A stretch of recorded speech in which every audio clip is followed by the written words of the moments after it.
Alright everyone, this is episode 84 today for the Portuguese Grand Prix of Season 5. If you missed the previous episode at Mexico, I recommend you go and check the one out before seeing this one, because spoiler alert, well, it was a good race for us. Verstappen had an engine penalty, if you recall, and started down the order, and as a result, Gasly as well had an engine fault, and we managed to open our gap in the championship at the top to 19 points.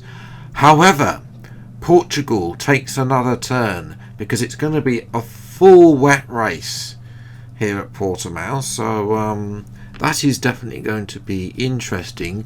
Last year, of course, the only time we raced so far on this game, we didn't actually finish the race because our engine blew up.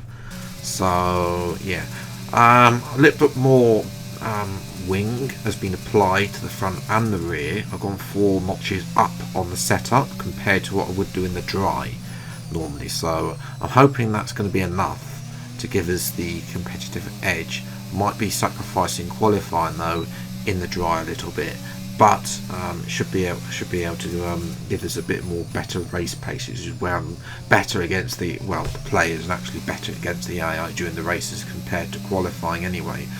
As Leclerc up there 16.5, he'll be bitterly disappointed with that late safety car, of course, that gave us victory in Mexico, thanks to Yuki Tsunoda. I think Yuki is no longer on Charles's Christmas card list for that. But anyway, little bit time gained, a little bit time lost for the middle sector. I don't particularly enjoy the middle sector. I just don't gain any time against the AI whatsoever. And it's a little bit hurtful that on this year's game, of course, the AI have their OP traction through lower speed corners as well. But through the final sector and up to the line, if this was in dry, we would be getting a lot of speed. As it is, I've had to, as I said, with the upper wings, it's 7/10 off, P14, usual business there. As well, Piastri is on the front row, so that's great if he can keep Verstappen behind. Gasly P7, he'll look to try and recover what's left of his championship. We'll see what we can do. It's time for the race day's Portuguese Grand Prix. Welcome along then to Portimao, one of the busiest towns in the Algarve and a breathtaking destination that brings tourists from all around the world to the shores of southern Portugal. Today it's the backdrop for the latest round of the Formula One World Championship, and with a circuit this wide, we could be in for a lot of exciting wheel-to-wheel action today. A lap of Portimao is 2.9 miles long and is made up of 15 turns, 9 right-handers and 6 left-handers. It's been described as a roller coaster with a lot of elevation changes, and there's more than one blind summit. And the conditions today aren't going to make visibility any better, so the drivers are going to have to be on the ball if we're to avoid a safety car here today. Off the back of a fantastic qualifying session, it's time to see how our starting grid looks like for today's race. Fantastic effort from Charles Leclerc yesterday, and it's put him on pole.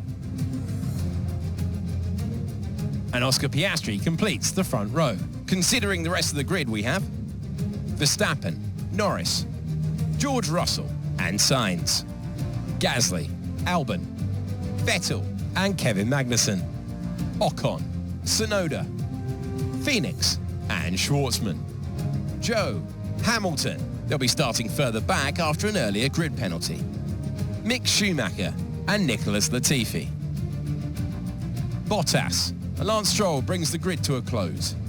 It's almost time for the lights to go out, so let's head down to the track where preparations are underway. A warm welcome to Natalie Pinkham, who is beside me in the commentary box today. Now, let's kick off our conversation with Alexander Albon. They need to win in order to ensure they stay in contention for the championship.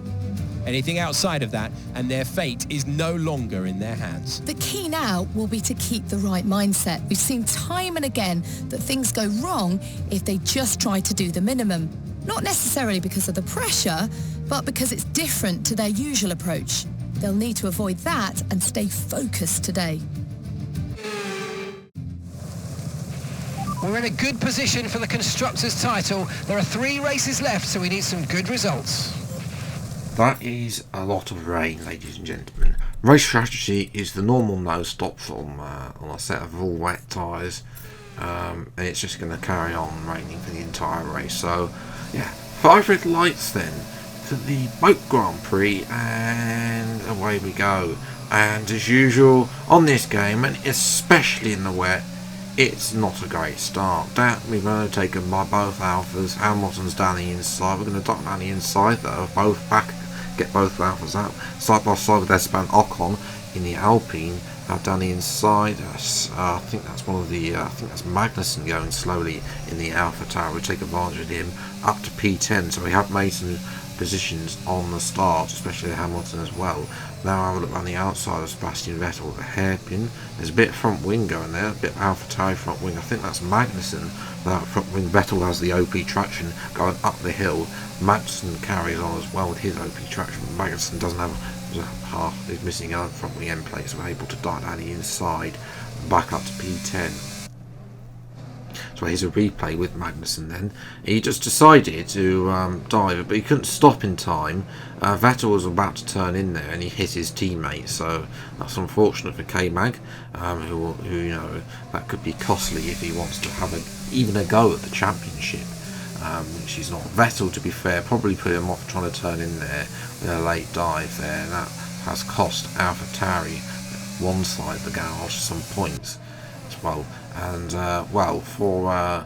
he was slowed up by Ocon there on the way into the pit, so much so that Schwartzman actually got Ocon, but Ocon is not going to leave it there. Schwartzman defends the inside, and that is surely game over for the Alpha driver as Ocon gets passed through as we dive down the inside. Sebastian Vettel.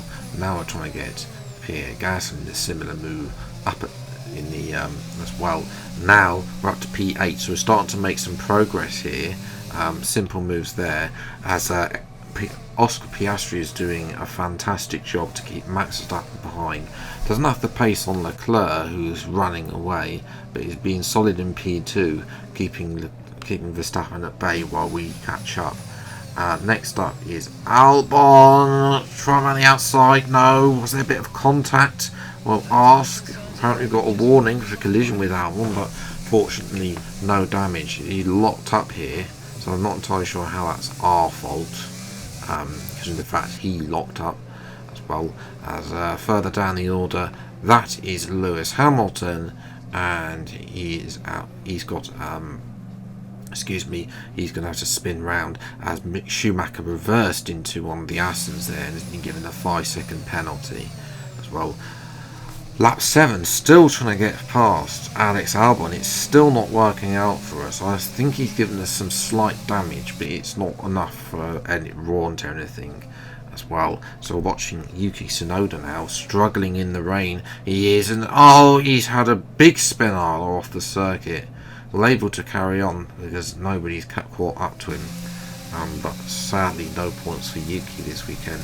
Lap 8, we're finally going to get past Albon here, down the main straight, down the inside, and up to P7. We set the fastest lap of the Grand Prix as well, so times are going well for us. Well, here's a replay. Albon, I don't think he tried to find it. I think he's, either carrying either he's got somewhere or he just can't compete with the Porsche powered engine. And we've actually dropped Albon. I think he definitely must have an issue. As well as we now move to lap 14, having a go at Carlos Sainz now for P6. Not a lot's happened in the meanwhile. Unfortunately, Piastri's car has developed a fault, and that is unfortunate for him because through goes Max Verstappen down the inside. Piastri is down to P3, but he's going to hold up everyone else for us still. We're going to now have a look a little bit at Carlos Sainz. Round the outside this time in that corner. Turning the inside of the next corner. Lovely little move there, up to P6. Now that's a lovely little move. It's unusual to go around the outside of that corner. It's usually to the inside. We had, just had the extra downforce, I think. Sainz probably running lower wings, I suspect, potentially. In there. Now we're having a look around the outside of George Russell. This is on the penultimate lap now, lap 16. We need to try and get past, try and improve. Don't want to keep Verstappen is sort of getting away in P2. Can with the better exit. We're all over the back of Russell. We should be able to try and get the most. Leclerc's going to take our fastest lap away. That's annoying. Well, we've run out of tyres really. as well. Now I need to try and get past Russell. Maybe try and attack Lando Norris around the outside of Russell. Yes, we can get the move. Can we get Lando down the inside here? Yes, we can. Will Piastri give us the room? He waves us through. Thank you very much, Oscar. We're up to P3. That's a double move. Well, triple move in the space of a couple of corners. Thank you very much. Could save our championship, because we're now, the points gap to Verstappen's only 3 points, and we can live with that. We've got enough from our previous round. But Leclerc is on fire. He is dominating. He dominated Mexico. Was unlucky with the safety car, because we had, otherwise he would have won there. He's won here quite comfortably to his teammate Verstappen. So Leclerc, you never know, could be on for a late championship charge. But for us, I will definitely take P3, more points on the board, and another podium in P13. Piastri, shame for him. He could have held up Verstappen a bit more. We could have overtaken Verstappen and scored more points than him. Gasly, is his championship over? P9 today, don't know. Sonoda survived to P13. Hamilton had a shock in P15, but he got lucky because obviously Schumacher reversed and a couple of people lost front wings left, right and centre there, making an only stop. So Verstappen cuts the gap to 16 points. Leclerc is now 25 points back. So we're still on, but I think it's a 3-horse race from here on in, with 2 races to go, including a sprint race at Brazil. We're going to need Piastri if we want to beat Red Bull in the Constructors' Championships, because Red Bull 24 points in front. AlphaTauri could theoretically, I think, if they got some 1-2, still overtake us, but the car's not there anymore.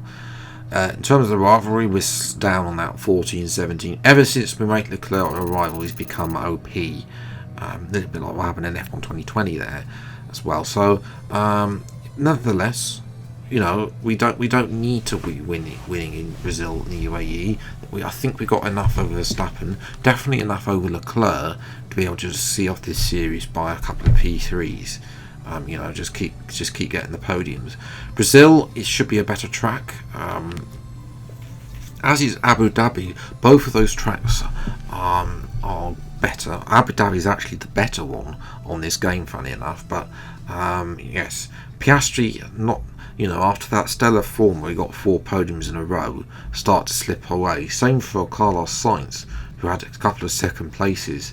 But yes, for him, sadly only P7 today, as other teams start to make progress up the grid as well. So yes, that's where I'm going to leave today's video. If you have enjoyed, leave a like, subscribe, and new to the channel to see plenty more F1 22 drive camera videos as when they come out. Until the next video, then I'll see you next time. Take care. Thanks so much for watching. Enjoy your day, and goodbye.